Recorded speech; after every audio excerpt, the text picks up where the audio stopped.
Hey guys, just a quick note here. It's July the 31st of 2019, and I just wanted to say hello.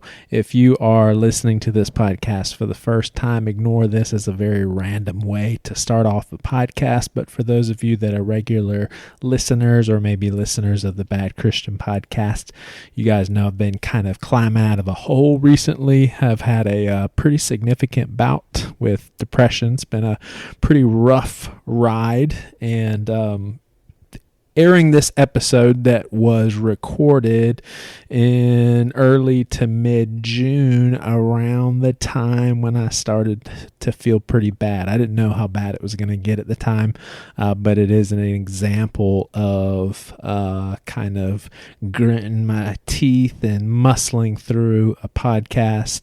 I appreciate the time that the guest gave us, and you'll hear the angle of where I'm coming from on this podcast here in a second, but just wanted to updated time, July 31st, 2019, say hello, and I hope you enjoy this episode that was recorded a couple of months ago.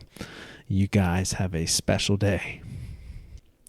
Part of me does not even want to release this episode, honestly, because I'm kind of in a place where I really do love the church, brothers and sisters all around the world, but especially the church that I'm a part of called Seacoast Church. Brothers and sisters that are very dear to me, that are there for me, and, you know, we're a family. But it's easy to see that that church culture is definitely turning into something a little bit extra than church. And what I mean by that is kind of getting your name out there and having lists of what the most influential churches are and the most highly attended churches are, and talking about downloads of sermons and book sales and celebrity pastors and all of that stuff. It's becoming like it's a thing.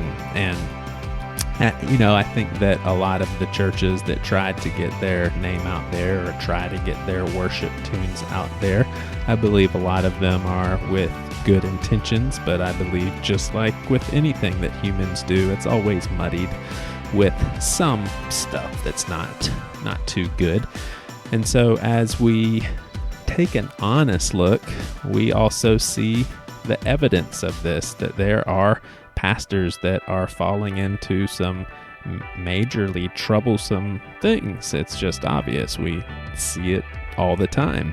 And so I find that we're kind of in a place to where talking about the ugly side of things is seen as being judgmental and divisive. And I think that when we adopt that approach, we are operating off the assumption that, if the church is doing it, then it's good. Or if the church is doing it, then you can't say anything about it because then you are being divisive. And I don't think that's fair nor healthy. Fair because there are people that are honestly hurt by the church, and unhealthy because it kind of sets up pastors and church organizations as untouchables that just kind of get to go about their business without anybody saying anything about, things that aren't that great, things that should actually be critiqued and criticized and looked at maybe with a little bit more of a microscope. And so today, that is the purpose of this. As a church like Elevation Church becomes huge, of course, there's a lot of good things being talked about. And this guy, Stephen Furtick, is just an amazing speaker. And there's so much good press. And then obviously we know about a lot of the negative press as well. But the reason for me being a little hesitant in airing this episode is because part of me feels like, hey, I don't want to be divisive. I don't want to be a naysayer. I don't want to judge my brother, shall I say. But in the grand scheme of things, I think that the conversation does need to be two-sided, because there is no one that is completely above reproach. There is no one that is actually doing everything perfectly correct. And so as the body of Christ, as long as it is done in love, we do need to have open conversations. We do need to call people out, whether we're right or wrong. Is it okay to call somebody out and actually be wrong about it? I think that as the church continues, we've got to learn how to do these sorts of things and have these sorts of conversations for the greater health of it all. So that is why I'm airing this episode, and hope that we can take some things away from it.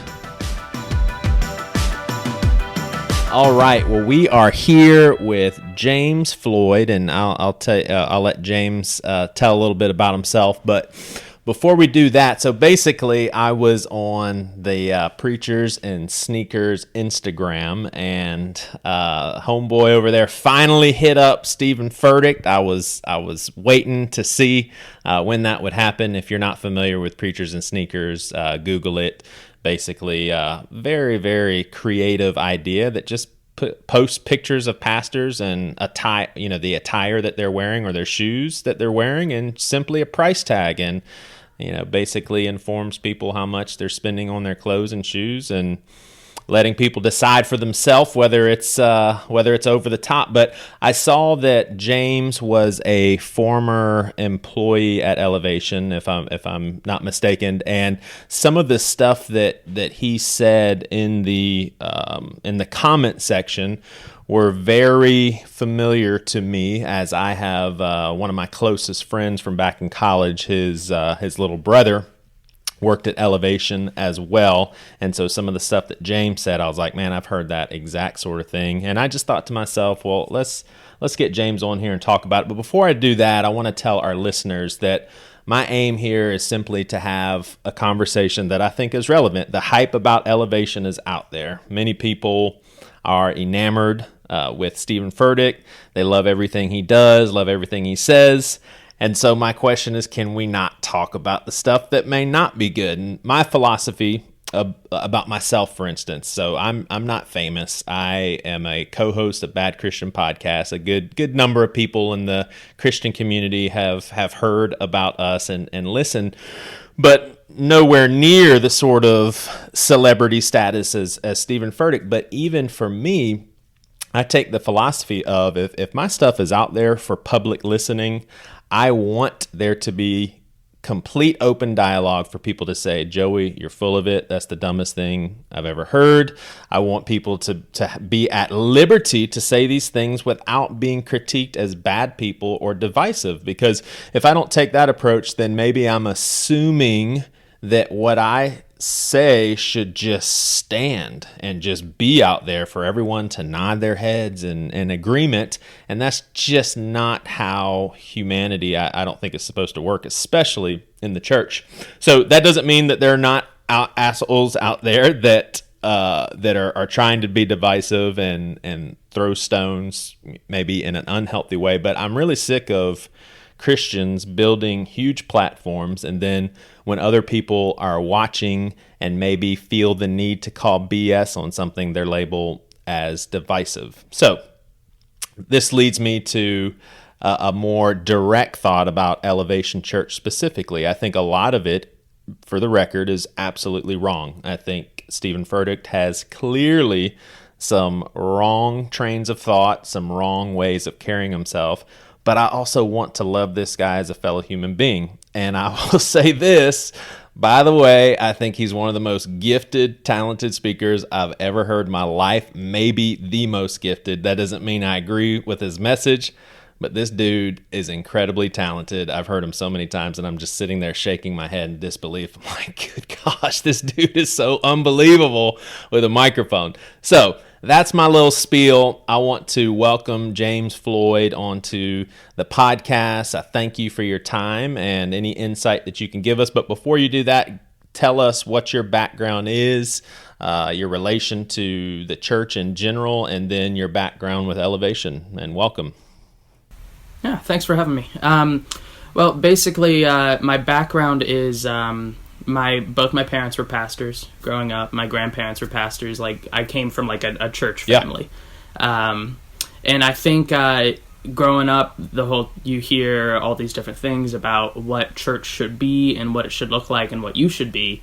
And eventually that led me to, fresh out of high school, I think maybe only a couple months after I graduated, applying to be just an intern at Elevation.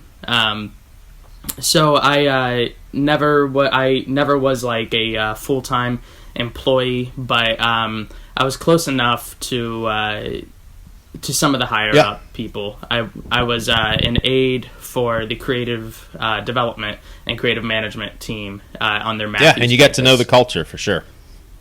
Yeah, absolutely. You didn't have a choice not to get to know it. The first day, it almost felt like boot camp or something. It was just very, very intense from the get-go. Yeah. So what are some of the things that you've well, let me back up here. First of all, do you consider yourself a Christian still? I'm not really sure. Okay. I'm in a position right now where I'm okay not really having a title or anything. Fair enough. And I definitely am still captivated by Scripture and stuff like that, but I'm not sure. Sure. And are you currently involved in a church in any way, shape, or form? As an attender? No. Okay, cool. So, not at all. Looking back on your time at Elevation, can you give us a snapshot of what the culture was like and maybe some specific examples, including some of the stuff that you put out there on Preachers and Sneakers Instagram post? Yeah, well, so like I said, from first day, it was very intense. It felt really... if you've ever done any work in the corporate world, especially like something in PR or something, it was very much like that. Like the very first couple days was really intense in the way that they spoke about what they were doing, but also very bubblegum happy, if that they makes give sense. Y'all one of those coloring books to fill out? No, but we did have to cut a bunch of those pages up. We had to cut like 3,000 of these pages. We had to just sit there and cut them throughout the day. Wait, like cut them out for the kids to use, or cut them out of what do you mean?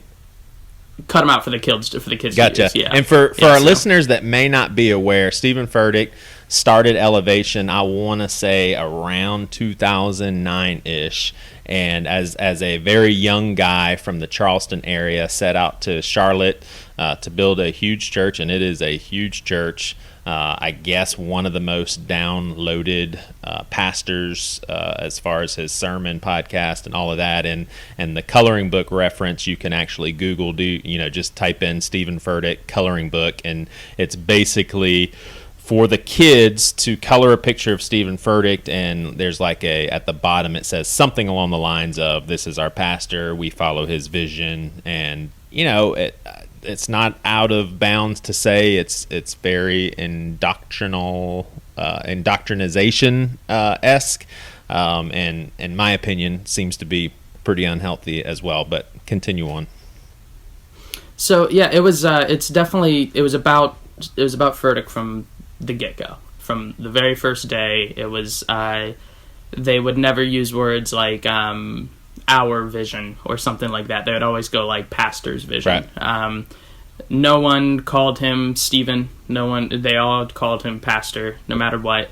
And I remember the very first day, I was sitting in this little introduction course they were doing, and it was being taught by Chunks, who's like kind of the guy who handles most of the business stuff. He was one of the founders of the church, one of Furtick's friends. And I remember he was sitting there talking to us. It was like preaching. Do you know what I mean? Like, it's very talking about the business aspect of it, but then using scripture to give it some spiritual stuff behind it. And one of the main things that he impressed on us was don't talk to Furtick. The words they use specifically, and I wish I still had the paper, but I even had this little outline of how you should act as an employee. And the words they used were don't approach Furtick and be that guy. That guy. Yeah. So I guess it felt like if you were to discuss anything with Furtick, that you would be so far removed from who he is as a person and who his calling is and everything that you would just be wasting his time. So it almost feels like hey, we're acknowledging that the leader of this church is a celebrity. there's no point in talking to a famous person because you don't know them, so just leave them alone, kind of thing. Yeah, it kind of felt like if Steve Jobs is walking through, right? Like you wouldn't want somebody to stop him and ask to tell him a joke. Do you know what I mean? Because it would just be weird, and that was the whole culture there. So, was like, do not waste his time. So literally, if James Floyd is, let's just say, the rare occasion that you're walking down a hall and at Elevation Church, and who knows, maybe this would never happen because of how he carries himself, but you're walking in one direction, Pastor Stephen Furtick is walking in the opposite direction, and it's just you two with the instructions and the training, the Stephen Furtick training that you received. What would you need to do? Could you say, "Hi, Pastor Stephen Furtick," or just ignore him? You're kind of supposed to. It felt like you're supposed to say hi, but you're not really supposed to like look him in the eye. Do you know what I mean? Like, don't look for conversation. And I learned pretty quick that the way that you carry yourself around Furtick, even in terms of what you wear around him, is really important. So, like, I was wearing these cheap, like, JVC headphones I got from a gas station on my way down to Charlotte. So I was wearing those around my neck, and they had this, like, kind of cool holographic effect, I guess you could say, on them. And he saw it, and he, like, walked over to me with, like, his jaw open, just like, wow, like, what are those? Because they looked cool. And he's like, what are these? And I was like, oh, they're just like cheapos. And he goes like, oh, okay. And like turns and walks away. And that was my whole interaction with him. And then later my boss pulled me aside and reprimanded me for wearing something that would distract him from his day. Whoa. You were reprimanded from wearing something that distracted Stephen Furtick? Yeah, it was one of the weirdest interactions I've ever had. I didn't wear the headphones anymore. In fact, I actually wound up covering the holograph thing with elevation stickers, which is kind of, looking back, is super weird.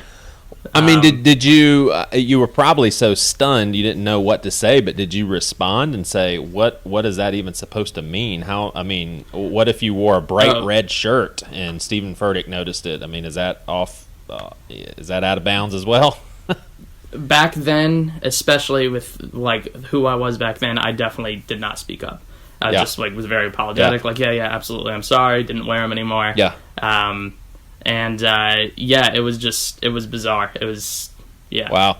So, I'm getting to know you for the first time. I think people can make their call on, I don't even want people to listen to me and buy into everything I'm saying. So I don't want people to hear you out and take your word for it, but make their own decisions. And so some of the things I'm going to tell you, it's basically hearsay. I wasn't at Elevation when this happened. I did hear it from very trustworthy sources, but hey, it's totally up to the listeners. You can say, hey, you weren't there, so you don't know what you're talking about, and that's totally fine. But it's enough evidence for me to say, yeah, that probably happened. But I have heard that when he walks into a room, it's absolutely mandatory for you to stand up. Am I correct? Oh yeah, totally. That was probably the second most important rule behind don't talk to him. Yeah. Was when he walks in the room, you stop working, you stand up. You'll hear people, like, as he walks through the room, they just kind of mutter, like, hi, Pastor, and he just kind of, like, does that thing where he's walking. It felt like, almost like when paparazzi talk to celebrities, how they just kind of wave them off. They're like, hey, how you doing? Right. Just like that, just like walking through. And that would happen 3 to 4 times a day during the workday, because he would have to go and shoot a video in the sanctuary or something like that. And to be able to get from the sanctuary, he had to walk through the creative department. So we had to stop 3 or 4 times a day and just stand up by your computers. yeah, it was really weird. Like I feel like there should have been like a national anthem playing or something when he walked in, just to really make it a whole thing. Now, so I've been in the same room with Rick Warren, and one thing that I was very impressed about, and I know that there is likely some strategy behind this too, but to be honest, the little bit I know about Rick Warren, it seems to be a lot more genuineness than most people at his status, and he actually took the time. There was a room of about 40 people, most of them just church attenders, and he actually took the time to go up to everyone personally, shake their hand, and say, "My name's Rick Warren, nice to meet you," and that sort of thing. Did Stephen Furtick make any sort of effort to have those sort of personal, human-to-human contact, or did he just he just owned the whole status of don't talk to me unless I talk to you sort of thing. I've met a lot of mega church pastors, and I know some other celebrity pastors and stuff just from my parents' business and stuff like that, doing church stuff. And Furtick was probably the most aloof dude I've ever met. Yeah. Like, it was almost like, I don't know, it was in the Christian world, it's like seeing, like, Brad Pitt or something. Like, they're probably just going to keep walking, like, just, it's one of those, it's like A-plus list. Yeah. In the evangelical church world. Like, so, yeah, he was definitely part of the whole, like, don't talk to me. It was never an angry or mean thing. I never got that vibe from him, but it was just like he couldn't be bothered. Yeah. I mean, have you ever, especially during your time there, did you ever think critically, like, man, am I missing something? Like, is there potentially some good strategy in maybe him not getting caught up with different people, and maybe he just needs to stay focused? Like, were there times when you were trying to give maybe some reason and make sense in your brain and give him the benefit of the doubt? You know, does that make sense? The only thing I had in my brain at that time was reasons for why that would be okay. Because you didn't have any choice almost, right? Well, it wasn't even that. I didn't even know that I had the ability to have a choice in that. It was one of those things I was just completely and totally bought in. And I was excited by it all, and that was my whole world at that point. Yeah. And so, it was something I didn't even question. Yeah. So another story that I heard was during the holidays. So first of all, I will affirm what you're saying, that the story that I heard, my friend's brother was definitely reprimanded for speaking very kindly to Stephen Furtick. There was a situation in which a person approached their boss and basically said, hey, I'm pulling all-nighters. I just got married. I really need a different sort of schedule for the project. So basically, this person was a graphic designer and had all sorts of stuff flying at him, and literally was working maybe double time, 80 hours. So basically, he informed his supervisor of the concern, and was told in one way, shape, or form, hey, there's a lot of people that would love to have your job. So in other words, stop the complaining or get another job. We're not adjusting anything. Yeah, that's so my actual whole deal was sending out jobs to the graphic designers. Yeah. I didn't apply for that job. I actually applied for the worship team, but they were in the middle of recording an album, so they just didn't take interns. But my resume was, I guess, tight enough to caught somebody's eye in creative management. And the amount of jobs that were sent out to designers, it felt like crunch time 100% of the time. Yeah. Like, it was a very, very almost manic work energy at certain times in the creative department. Yeah. Now, I don't know what it was like in the business side, like doing that stuff, but on the creative side, it was you were always on. Yeah. Yeah. So. Yeah, and the last one that I will tell is basically during the holidays, it was presented to, I think, every employee at Elevation that they had permission on a schedule, a very strict schedule. I don't know if it was 5 minutes per person, but they could go into his office bearing a gift and have, again, 3 to 5 minutes with him, and then obviously leave their gift, leave the office for someone else to come in and do the same thing. Were you there when that happened? And I can't confirm whether or not that's a fact or not, but once again, a story that I heard from what I would call a credible person. Yeah, I wasn't there around the holidays, Yeah. so I never experienced that. But with the way that the staff, even staff that had been there for years, kind of approached Furtick as not only as a person but as a topic, that wouldn't really shock me too much. That they would be super stoked for 3 to 5 minutes and that they could give him a gift. Yeah. It's just that kind of celebrity status that he has, even in his own church. And it was communicated in a way of like, this is a gift for you. Like, you get to get to go in there and give him a gift. You should be very thankful. I mean, I don't have to ask you, or I don't think I have to ask you whether or not you agree with all of this stuff that we're talking about. But I'm curious, like, how would you answer the question? And I don't think either one of us has a desire to really judge and critique someone's heart, but I also think that we can look at someone's actions and make some guesses and have a conversation, and I don't think anybody's above having conversations about them. But like, how would you answer the question? I mean, at the end of the day, does this guy have good intentions? Like, is he a good guy, sort of thing? I think less to Furtick, but and more to his staff. I do want to say that, like, I believe almost everyone there is in it because they really believe it. That they are really there they really believe that what they are doing is the correct way to do things. That Furtick is the correct guy to follow. I mean, they spoke about him in the same sentence as some of the great prophets, like Elijah and Elijah, stuff like that. Are you just serious? Like very, very intense. Yeah, just very intense. So is there a Stephen Furtick epistle coming to be added to? I think we'll have to see what comes down the line on his book deals. Wow. But there will be something written. Wow. But it's I don't know. I think that Furtick, I believe that he started out with the right intentions, and I don't think that. Well, I mean, again, I can't judge completely, but I didn't get the vibe that it was all a sham to him. Yeah.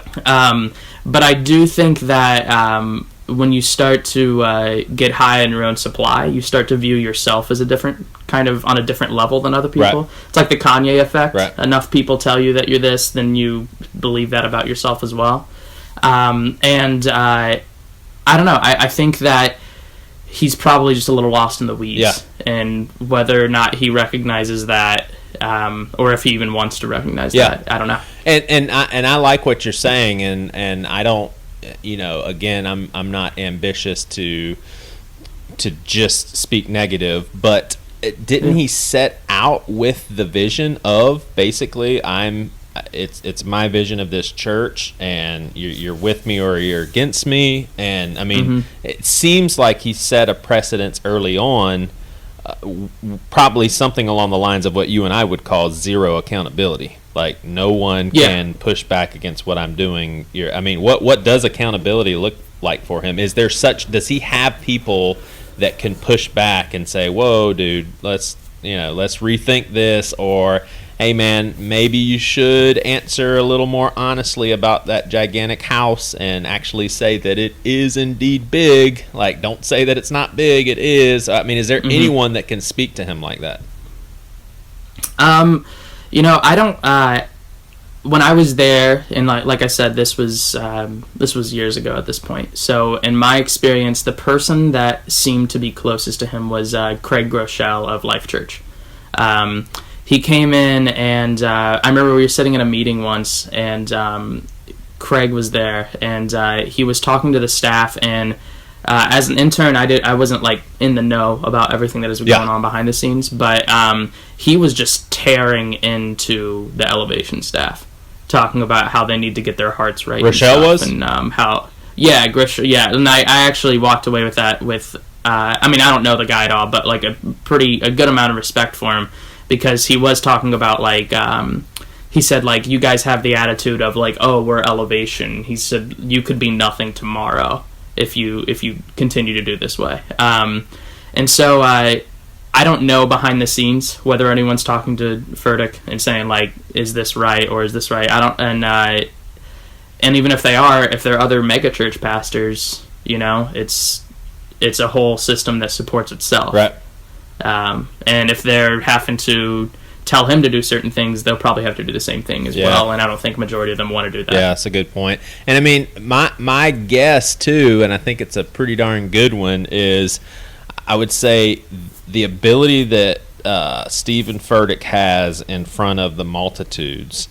I would imagine he can also filter the same sort of influence and charisma in one-on-one situations. And if there is someone that keeps him accountable, I'd imagine Stephen Furtick's probably pretty good at presenting himself and his ministry and all of his endeavors in a pretty positive, humble light. In fact, there was, I forgot what it was called. I don't know if it was called The White Elephant or something like that. But basically, It was a group of celebrity pastors. The one I watched, I think, had T.D. Jakes, Stephen Furtick, Mark Driscoll, and a couple of other guys. And I literally watched Stephen Furtick, and I was like, oh my gosh, that dude's like really humble. Like, I can't believe how he's saying stuff and the look on his face, and he doesn't seem to be full of himself or anything like that. I mean, people that are as gifted as Stephen Furtick is at what he's doing are also gifted in how he presents himself in any circumstance. I mean, we're talking brilliance here. I've seen Mark Driscoll in public, and I confirmed this with my friends Matt and Toby, who worked at Mars Hill. Everything is calculated. Everything is calculated. Yeah, absolutely. I think that what makes somebody good for a position or a job like megachurch pastor is being a hell of a speaker and being incredible at PR. Yeah. And Furtick just has that. And with it's almost a legend that they built up around him. His people. I mean, I was watching this. There's this documentary that they gave us all called "This Is How We Change the World," and the whole thing was centered on Furtick. It was supposed to be a documentary about the church, but it like started out with like photos of him as a baby and like talking about how special he was and how he's been chosen by God from day one, stuff like that. And when you have that legend built around yourself, I mean, you see it all the time in politics. You see it all the time in celebrity worship. It's the same thing. It just has a fresh coat of paint, and the paint happens to be like a cross on it. That's just, oh my gosh, that's so tough to hear. Mm-hmm. I mean, is there any sort of, because I don't listen to Stephen Furtick. I mean, I've heard snippets here and there, and like I said, I've been to conferences, and he's actually talked to our staff years and years ago. Like, is there any teaching that justifies him being so unlike Jesus? Like, it seems like most pastors, if you asked, hey, should we try to model our lives after how Jesus did his life, I think every pastor would know to say yes, absolutely. And I think maybe in their heart of hearts they even believe that to be true. How does Stephen Furtick align his behavior and methods to how Jesus was in the Gospels? Is that even addressed? You know, I can't speak about him personally, like on a one-on-one kind of, you know, he could be a guy that is just still like navigating this himself, you know, and struggling himself. I don't necessarily see that evidence for that, but I don't know. But in terms of the way he addresses it, I think that, and I'm not even sure if these lessons are available on their website. It might be in the archives now. But he did a series on honor years ago, and it was like the whole series was called Honor. And in that, he speaks openly about staff standing up when he walks in the room. He speaks openly about the way that great prophets were treated, and then he parallels that with the way he's treated by his staff. So, like, it was either Elijah or Elisha. I think it was Elijah. He had his whoever was following him. He was carrying all his things for him, and then he also drew the parallel of the Roman soldier and the servant boy, stuff like that. To illustrate the respect that you should give a pastor.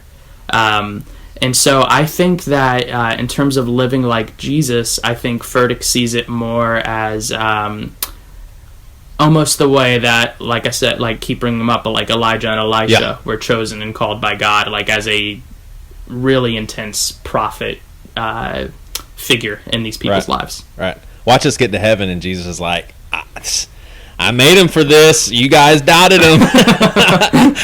He doesn't even die. He just gets taken away by chariots of fire. Totally. And we're just like left standing there like, ooh. Yeah, like Stephen Furtick may be the greatest human currently, and we're all just missing it. I legitimately don't believe that. But if that's the case, take down the episode. When did you start to sniff something out? Were you there at the time? Were you still an intern when you're like, wait a second, this just can't be right? Or was it after the fact, you know, years later? What's your journey on you and Elevation? It was years later. I was, let's see, so I was maybe, I think I was 18 when I was at Elevation. I was either 17 or 18. And I probably didn't start to confront some uncomfortable truths about that whole experience and my experience with the church at large until I was maybe 22, 23. Yeah. So, and I'm 26 now. It was almost like, it felt like a gut punch. It felt like it really deeply saddened me. It felt like somebody that you know had almost betrayed you. Do you know what I mean? Like, because you do this with very pure intentions and with the idea that what you're doing is for God, and not only just for an idea of God, but for like Jesus. And you feel like you're doing the right thing, and then when you look back on it, and you have to question, was anything I did even ethically okay? Yeah. In some of those situations, like the pride aspect that you get from working in environments like that and doing the work of the church. I think that a lot of people don't confront that issue, and that leads to people like Furtick, to people like just mega church buku bucks, celebrity pastors. Yeah.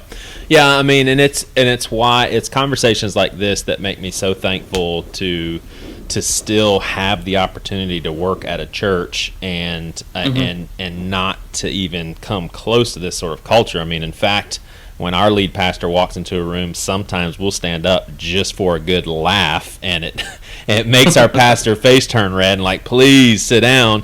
And then sometimes, one or two of us, because we love the guy and we know that there's a lot of stuff that's on his mind that's maybe not on our mind, just kind of like, hey, we love our leader.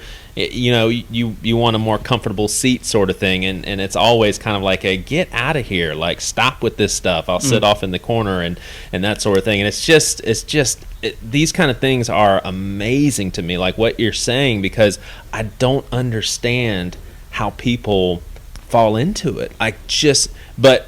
My only guess is he's so charismatic and so influential and so good at what he does that a lot of people, including yourself, including me at moments and listening to him and everything, you're just kind of taken in, you're just kind of captivated. Yep. And I speculate too because in my opinion the fruit is so clearly misguided as far as we didn't even touch on the what do you call it when people fake wanting to get baptized and the spontaneous baptism, quote unquote spontaneous. Right. So basically, for our listeners' sake, I mean, they have pre-planned many people in the audience to say, yes, I want to get baptized, and they justify it by saying, well, if other people are kind of on the fence and they need to get baptized, well, if they see a bunch of other people committing to the same thing, then maybe that'll be what it takes to kind of get them to cross the line. And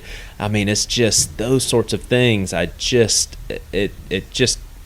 amazes me, and I just can't understand how people can follow that sort of thing. And so when I see those sorts of things and I see such misguided practices, I can't help but to speculate and come to the stark reality of there's one big old question mark on who he is as a person, who he is as a family man, who he is as a friend. And I know this sounds very mean-spirited, very divisive, but I think that should be okay for a fellow human being to say, look, what you're giving us sure as hell doesn't look good. So, it really is none of my business what kind of husband he is, what kind of father he is. And I'd like to guess that maybe he has the family part. Maybe he's a little better than me. Maybe he's a better. I don't know, and I don't really care.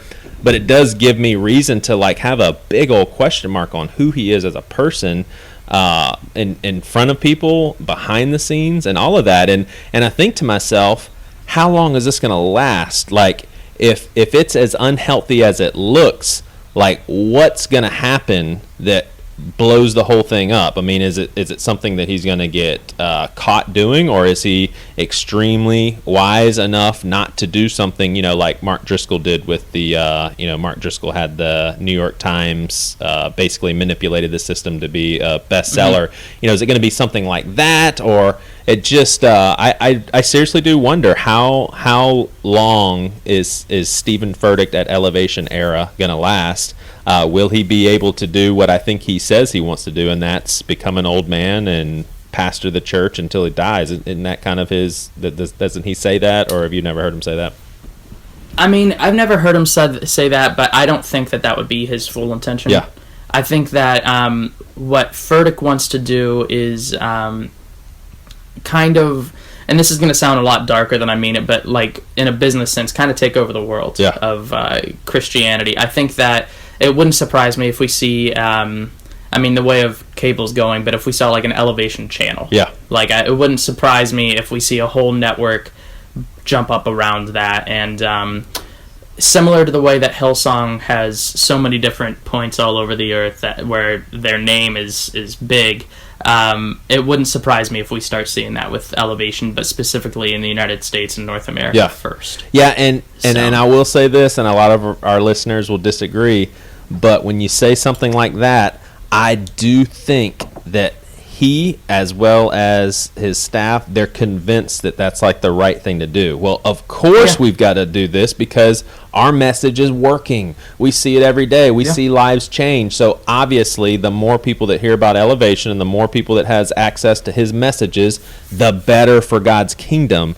But so I do believe that, but I have to speculate and wonder, are there times when Stephen Furtick, like when the dust settles, or it probably never settles, but when he's able to slow down and think, like, is there something in him that's saying, dude, some of this stuff just isn't right, and you know it. But just like I have those real thoughts, and they're true about me, like I will think thoughts, man, this isn't right. I just go about my business. It's too much to think about, too much to deal with, and there are times when I ignore big time problems that I have and need to be corrected, but I just go about my life. Like, I wonder if he has that sort of checks and balance internally, and I guess I'll always wonder. If he does from the outside, it seems more like he's comfortable with the idea that the ends justify the means justify the end, I should say.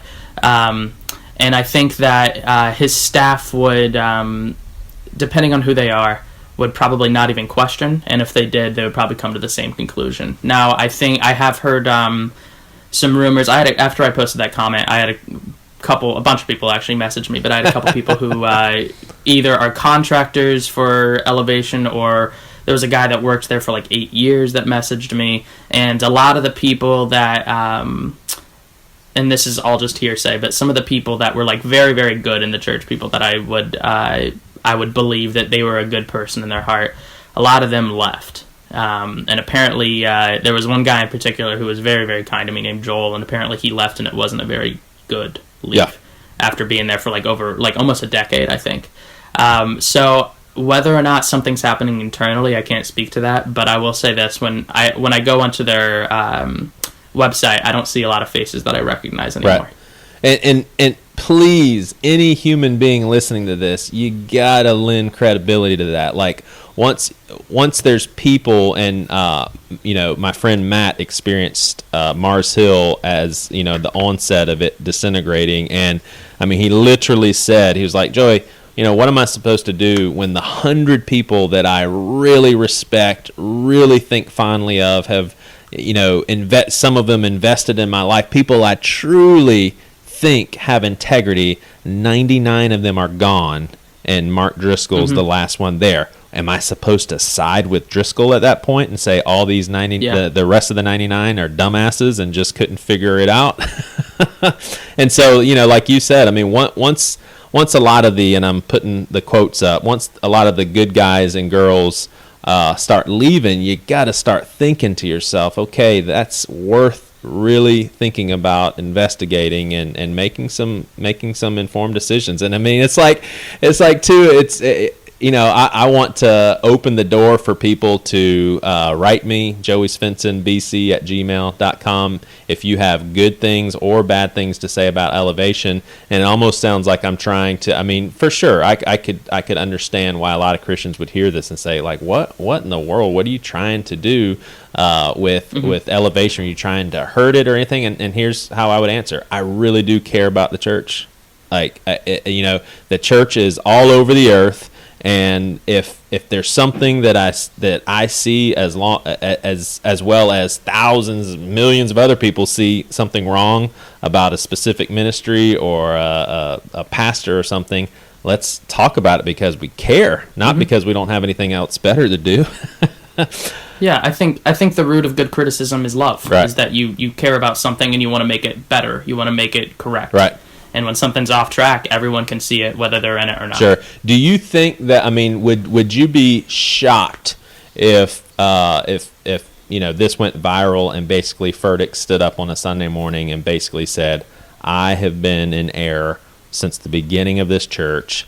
I have been full of pride. I have, masked ambition with the cause of the gospel when it actually has been about my name getting out there," and just basically recanted a lot of his methods and actually, I guess, to get super churchy, repented in front of his congregation and got that video out? Would that just shock you, or would you be like, oh, that kind of makes sense? That would shock me to the point that I would think he was doing it to cover something else up. Like, that is one of those things that is so outside of the realm of my imagination. Yeah. I couldn't even imagine something. That would be like earth-shattering news to me, if we're going to be honest. Yeah.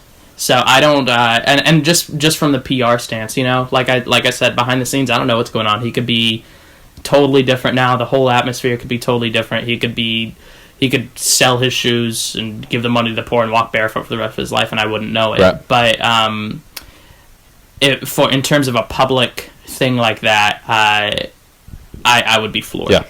Yep. Well, James, this has been great, man. Do you have anything else you want to add, or give any more information that I didn't ask, or take back anything you said, or make sure your intentions are clear, or anything? I'll give you the last word.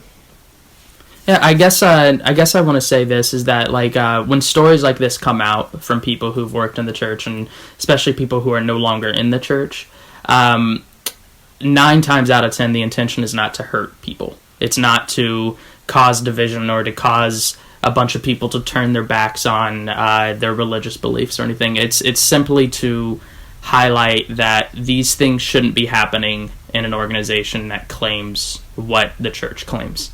And so, from a person who is outside of it but still cares about it very deeply, I don't know, just watch who you follow, and compare it to whether or not any of the 12 would follow that if Jesus acted that way. Would he have attracted as many followers? Would Christianity have been as successful as it had been if the early church fathers had acted the way that celebrity pastors act now? And whatever answer you land on, I don't know, just be honest with it, and do good, I guess. Awesome. James, I appreciate it. We'll end it there.